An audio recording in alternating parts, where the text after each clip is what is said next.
welcome to Get Fruitful Conversations. I'm your host, Anwen Cooper, and if you're interested in growing a passion-fueled, purpose-driven enterprise and believe that business can be a force for greater good, then this is the podcast for you. Each episode, I'll be talking with inspiring entrepreneurs and inviting them to share how they're pioneering new ways of working to create more prosperity and positive impact for people and the planet. We'll be bringing you fresh insight and practical actions to generate more income and impact through your own business. Our purpose is to give you new perspectives on how to align your vision to a bigger mission in a way that fulfills your personal potential while also generating a longer lasting legacy and more value for all. So thanks for tuning in. I'm delighted you're here to listen. Now let's get fruitful with today's conversation.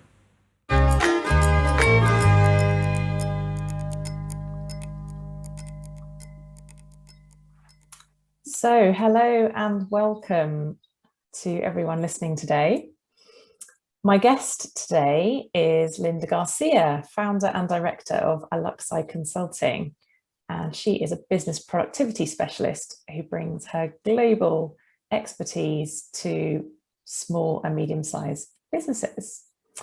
Linda is based in Kent and has travelled the world throughout her career. She started off with her first degree in biology and later gained an MBA from Aston Business School in Birmingham before going on to pursue an international consulting career.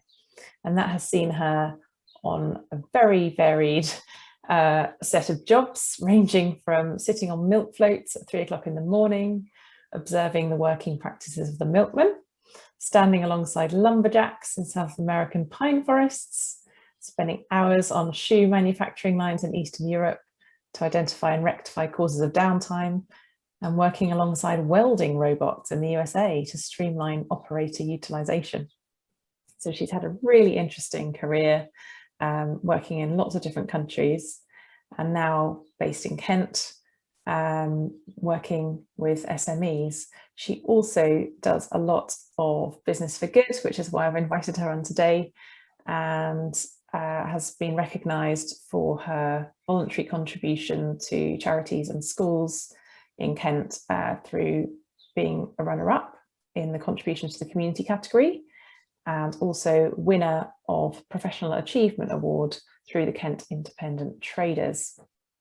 And she's also a fellow of the Chartered Management Institute. So she's had lots of recognition for her career and community contribution to date. So welcome, Linda. Really excited to have you on to talk today. Thank you. It's lovely to be here. Thank you, Anwen. So obviously these conversations are all about business for good. So I wanted to just kick off by asking you, what does business for good mean for you? Well, I think on a personal level, I'm at that stage in my life where I am bringing my business consultancy to the Kent arena. This is where I was born and bred in Kent. And I'm at the stage where both my kids have left home. I've got a lot more time on my hands to sort of work in the community. And when you look back on life and think how much life has given me, and like what you've just read out, it sounded a bit like this is your life. I'm sort of seeing that there are a lot of arenas that I can help with the expertise that I have, and it doesn't necessarily have to be for money.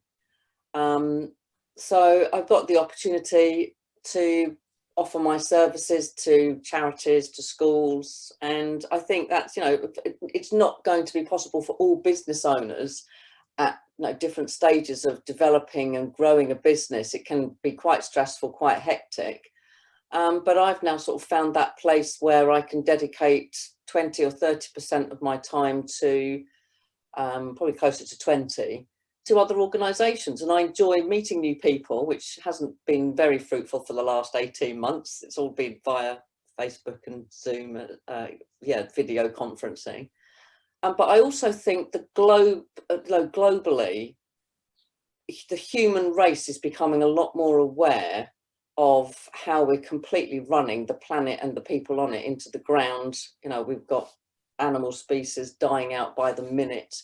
And I think that has now become, a hot topic, along with, for example, the mental health well-being and mental awareness over the last sort of decade has also become another new focus that we all have to take, and we're starting to become a lot more mindful. I think that's the word that's sort of the buzzword at the moment, isn't it? Yeah. But that mindfulness, and I have always been an avid environmentalist, you know, since the 70s. I was a friend of the earth. And so the new focus, I know, which is the organisation that has the 17 social... UN goals. Yeah, the UN sustainability goals. On a Friday morning before my holidays, I'm a bit brain dead. But those UN goals have started to sort of pull together so many different strands of what we as a human race need to be focusing on, which isn't just animals and environment, but it's also how are we treating each other as human beings. So that's I'm very, very dedicated and loyal to that idea of we all need to be better people, and we need to be taking better care of our planet, because it's, you know, the stuff that the human race is doing to the planet is affecting us right now. So it's not even now a matter of me trying to create a better world for my kids' futures. We are now living in that situation, and we have to get it cleaned up, and we have to be better humans to each other. There's a massive, you know, shift in the way that we've all started to relate to each other and the world that we live in. So that is something that I hate to use the P word, but I am seriously passionate about that. I can't save the world alone. And, you know, sometimes, you know, some of the things that I focus on are such a small drop in the ocean. So yeah, I'm quite focused on, there is a lot of good that needs to be done out there, and I've got the time and I've got the energy to do it. So I'm going to do every little thing that I can. Yeah, brilliant. So tell us a little bit about what you've been doing so far. I know you've had lots of different involvements with different charities, but maybe give us a little summary of some of the things that you've... How far back would you like me to given your time to, maybe more recently? Yeah. Or things that you're working on at the moment. Yeah, this year, I think during lockdown, the one thing that it did for me from a positive perspective was got me out. When we only had the opportunity to go out and exercise for an hour a day, the rebellion in me thought, I am going to go and get my hour every day, because that's the only thing that they're letting me do. So I had always been a bit of, I was keeping fit. I wouldn't say I was like a mega athlete. I'm still not a mega athlete. But I was regularly in the gym and swimming, just, you know, to look after number one. Otherwise, I can't look after anybody else. And so during the lockdown period, that actually became a key focus. Every day, myself and my husband would be out either cycling or walking. But I'm the sort of person that I need to have a focus. I can't just do things for the sheer hell of it, which is a bit, weird.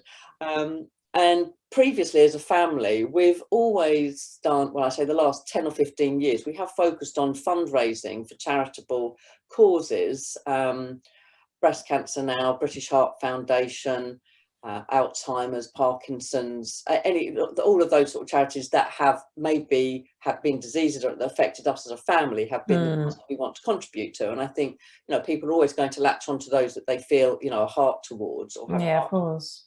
But I'd always taken, I took the easy option. I would be doing things like arranging the ball. We did a big charity ball which raised £5,000 back in 2017, whereas the guys in the family were doing these mega challenges. My husband and my son did the coast to coast up in the north, 190 miles over 5 days. Mario rode 110 miles up the Thames against raising money, and that raised about £30,000. But these were things that I was in the background doing the logistics, getting the sandwiches at the stop points, organising the t-shirts or whatever it took.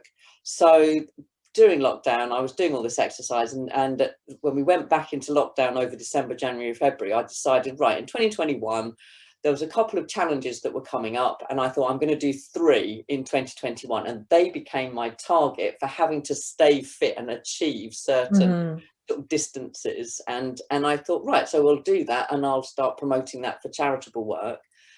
So I did, the first one was a 20k walk around London, part of the Trek 26 campaign for Alzheimer's Society. So that was a bit of a warm-up. That was your warm-up. That was But you can't just go out and walk 20k. You know, I've generally been trying to do 2 or 3 5k walks a week just to keep the stamina up and the leg muscles working.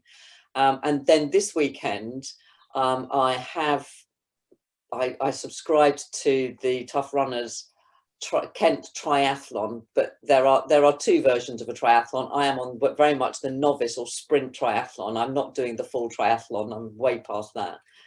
Sadly, that the event was cancelled due to the COVID restrictions still being in place, but my sister and I have decided to do one anyway. We're going to be in my local gym pool on Sunday morning doing the swim. That's a 750 metre swim. We've got a 20k bike ride, and I know my routes around, you know, the area that I live very well. So we've pitched a 20k route, and then we jump off the bikes and do a 5k walk, because I can't run because my hips are shot to pieces. And so that's my second challenge for 2021, which I'm raising money for Parkinson's UK. My father was sadly diagnosed with Parkinson in his mid-70s, and it eventually was, you know, that caused his death, sadly. And I know and understand the work that the Parkinson's research do, and that's something else that I'm very sort of, you know, determined to help them raise money for their cause. And then in September, just as my third challenge to keep me working over my holiday, basically, it's a much lesser challenge than the triathlon, but I do regularly the 15-kilometre Crocus Walk, which is a regular annual event, and we walk up and over the White Cliffs of Dover, stop for a lunch and a raffle with the organiser, and that is for breast cancer now. So that's 15k walk in September. So then I'm going to have to find some challenges to keep me going into 2022. Yeah. Yeah. Well, sounds like you've got your work cut out for you. That's my sort of local charity fundraising. But more from a business perspective, I've also recently I signed up with the Kent Foundation. Now that to me is a really powerful it's not a company, it's an organisation, and their mission is to help the 18 to 30-year-olds who are looking to start up new businesses, or they're sort of in their early years, and they use the, you know, people from the business community to mentor those entrepreneurs and those business startups. And I've now got 2 mentees through that. And to be honest, Anwen, it's so refreshing, because they actually keep you feeling young, because they've still got so much energy, so much enthusiasm, which sometimes needs to be like reined in a little bit and say, right, let's take all of that and make something a little bit more constructive.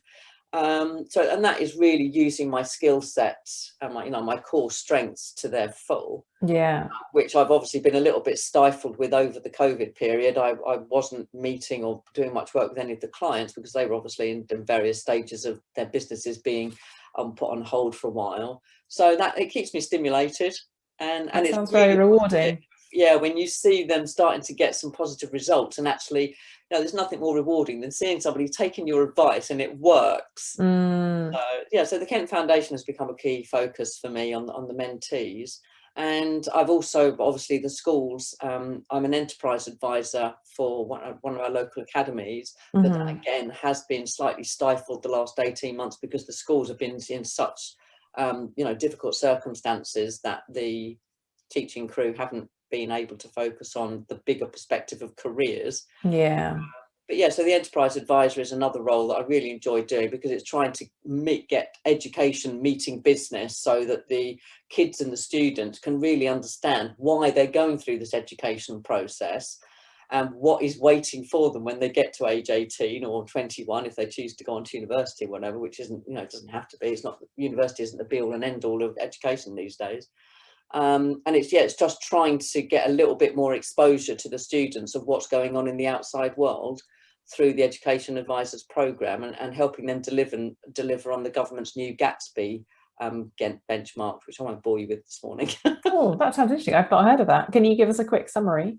Well, the Gatsby benchmarking was another initiative brought in by government that has to be included in the curriculum, and it states that every student should achieve at least 1 hour of a meaningful contact with a business environment or a workplace experience each academic year. And 1 hour sounds very little, but we're trying to build that in. What difference is that going to make? Well, but it's better than nothing, isn't it? Yeah, very often they achieve a lot more than that.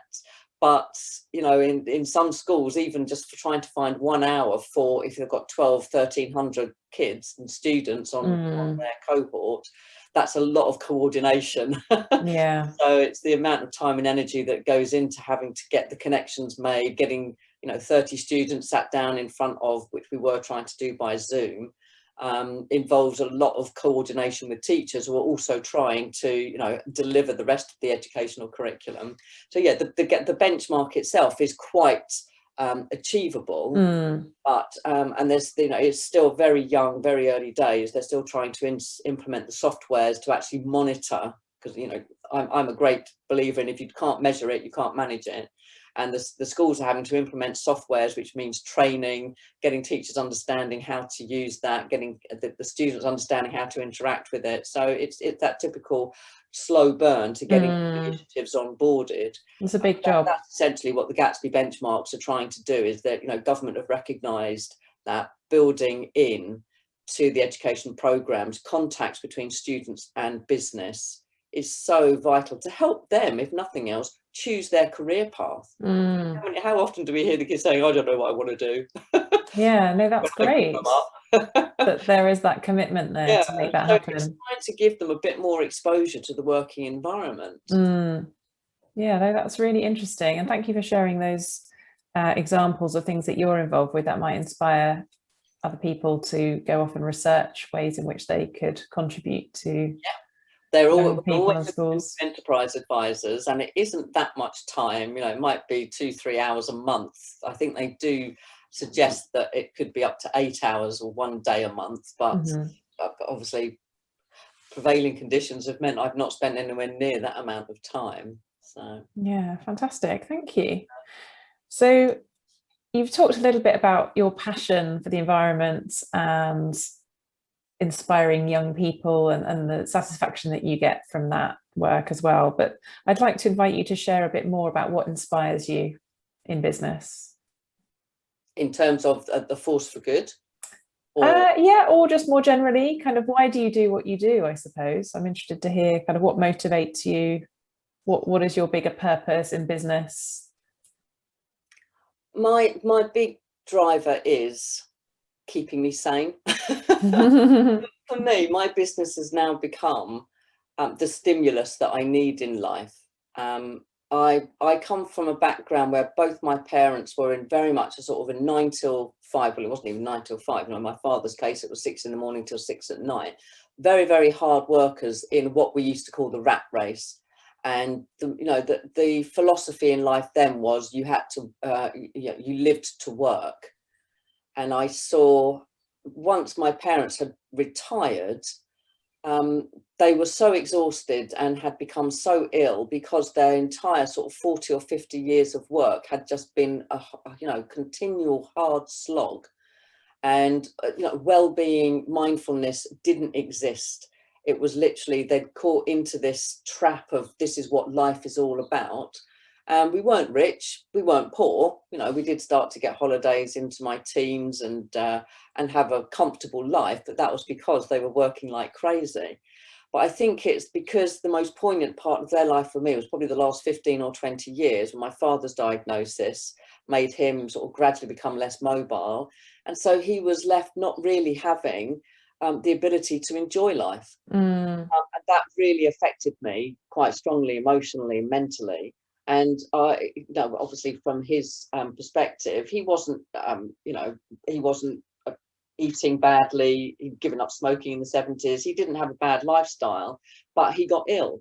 And I sort of made it my ambition to, I'm going to stay as fit as possible and as healthy as possible so that I can enjoy life as much as possible.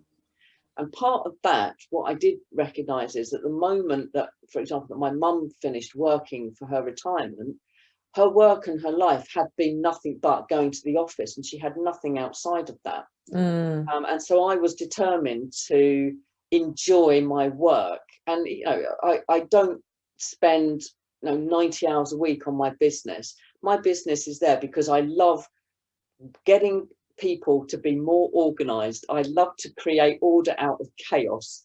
And I've already done it in the house. The house is tidy to the end, so I need to do it somewhere else now. And that is also where my OCD-ness comes through in everything's got to be in its place and a place for everything. And there are, you know, if you can do things simply and without a lot of, you know, chaos going on around you, then I feel good when I have helped people get in control. And that is what stimulates me and makes me get out of bed in the morning. Yeah. But I also promised myself I never want to feel that I have got nothing to get out of bed for in the morning. I've got a very rich social life. I've got a very sort of privileged group of friends and I have found that work-life balance, but I don't think I will ever be reaching a date that becomes my retirement date.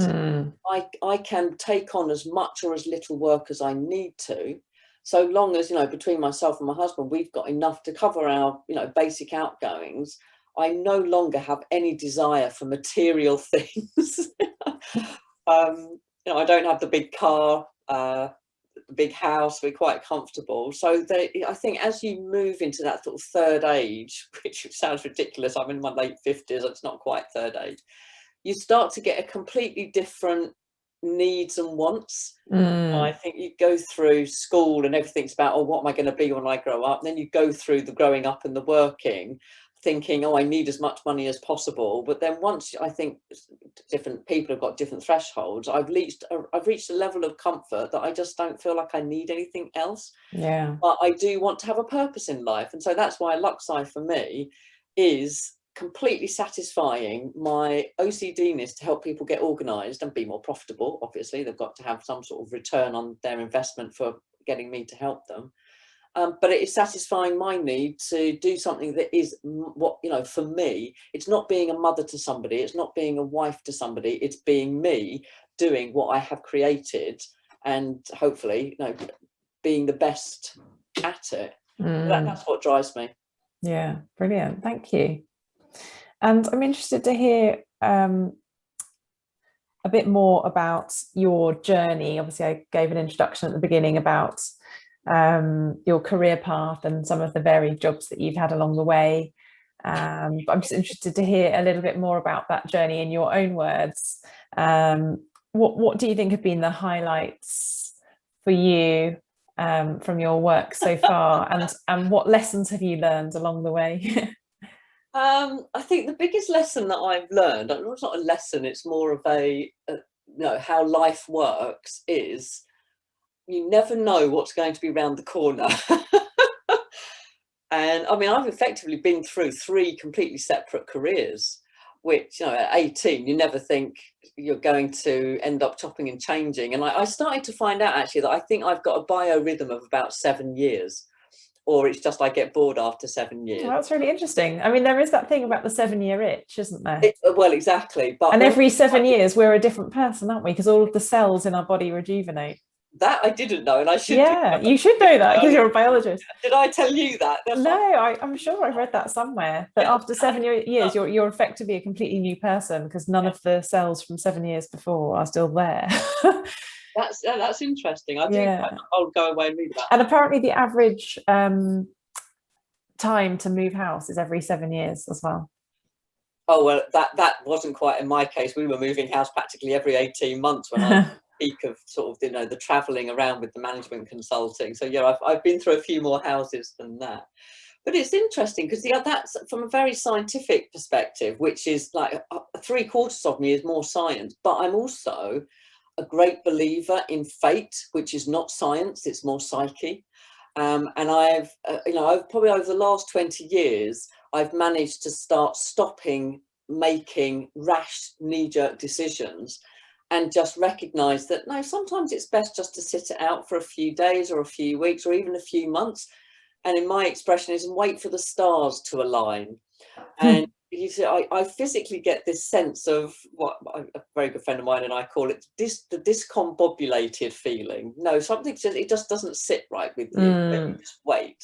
And then one day that feeling lifts and you just think, yeah, the stars have aligned because it's all come together by default rather than design. That has, you know, my journey through my career, and there's a couple of interesting points in that actually freaked me out when things happened. But you know, all through my school years, I dreamed of working in a laboratory, wearing a white coat, playing around with test tubes and Bunsen burners, which any scientists that are working in labs now will probably be laughing at me, because I don't think even those exist. Anyone does that. Yeah. So I went to college and did my 3 years of biology. And this is one of the sad things about the careers path that we were advised on when I was sort of 17, 18. Nobody told me that you can actually do a degree in medical laboratory sciences. And it's only when I got to college and was doing the biology degree in the same building, there were students doing med lab sciences. And I thought, why didn't I know about that? Because that's what I would really have loved to have done. Yeah. You know, I just stuck with the path that I was on. But then I came out of college, and the first job that I got was working in the London hospital in the medical microbiology laboratories. Quite gruesome. You're sitting on different benches. One bench would be sort of analysing and plating up the urines, the bloods, the sputums, all the biopsies coming down from the theatre. So if you're interested in biology, it was fascinating. Yeah, it was.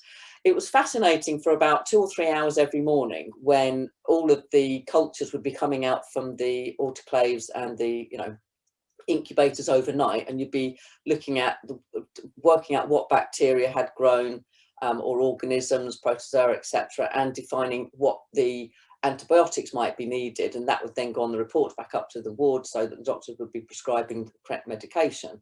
That was all really, really exciting. Sadly for me, I'm not a person who likes repetitive, mundane jobs. The afternoons were spent sat on the bench receiving your 700 urines, and there'd be 5 of us in our little white coats and Bunsen burners and test tubes, plating up or dipping all of these urines. So you were literally sat on a production line for 5 hours every afternoon, and you're under pressure because you cannot have samples waiting by the end of the day. You have to finish. And in that environment, you also have 24-hour, you know, people on call 24 hours, because if there's emergency samples coming down overnight. So that was, I actually lasted 3 months in that job and got so disillusioned, and not least I was earning an NHS salary, which in those days was about £5,600 a year. And I thought, I'm not going to get very rich quick doing this. So I got a newspaper, the Daily Express or something, that one of the nurses had left in the nursing home that I was staying in. And there was an advert for environmental consulting, which I applied for, and I got the job. And that was basically becoming an independent air monitoring analyst, running around London in a little mobile laboratory, monitoring the removal of asbestos in so many buildings around London. And that was an absolute dream of a job. It paid a fortune because it was all nights and weekends. And you were working with some of the real sort of the earth, the rough diamond contractors, stripping the asbestos out. So that was a very unusual career. So different as well. Yeah. Fascinating. So you've had so many different kind of environments that you've been in. I guess if you were looking back over everything that you've done, and sort of took one top tip from that to share with other people who are maybe just starting out in business or are already running a business, what would your top tip be? Or some words of wisdom for other entrepreneurs? Surround yourself by experts in the areas that you're not sure about in your business. I think that's the one thing. When I started up Aluxide, despite the fact that I've got 20, 30 years experience in corporate and SME environments, and had spent 12 years consulting to large corporates, you're not an expert in everything.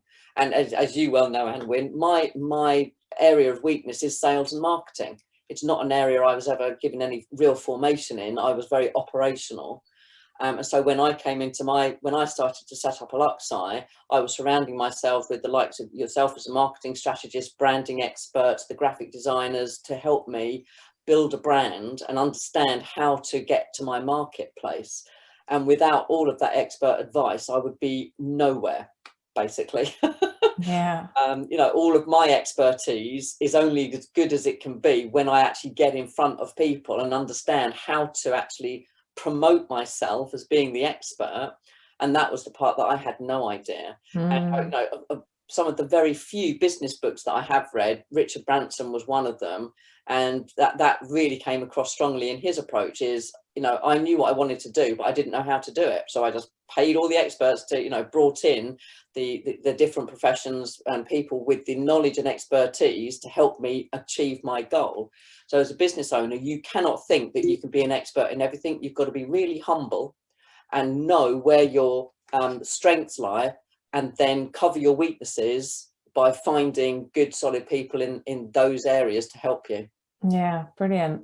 I do think it is a challenge, though, for lots of small businesses and people just starting out on their own, where you don't have much money. Exactly. You sort of feel like you need to do it all yourself because you don't have, you know, money to invest in bringing in help, or you want to save as much as you can and cut corners and costs. I was starting to dip into the family finances to pay for my first website, to pay for some, you know, the marketing advice, for the branding, the graphic designs, the logo, the business cards, you know, the basic stuff. So in that sense, I was quite privileged that we did have some funding to be able to put into the business to start with. It is that personal investment, isn't it? Yeah.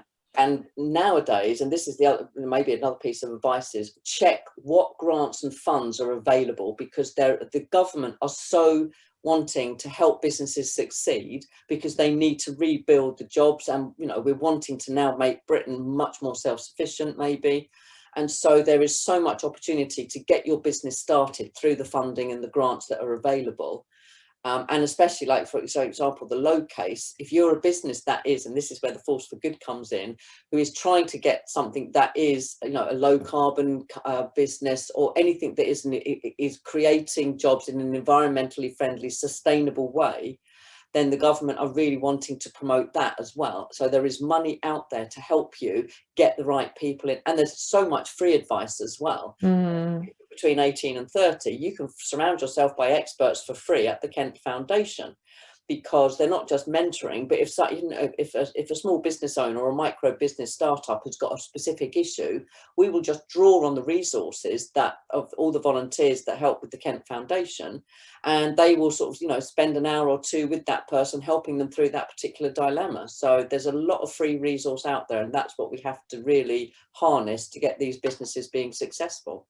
Yeah, fantastic. It's really great to hear about that. So just before we go, I'm going to wrap up in a moment.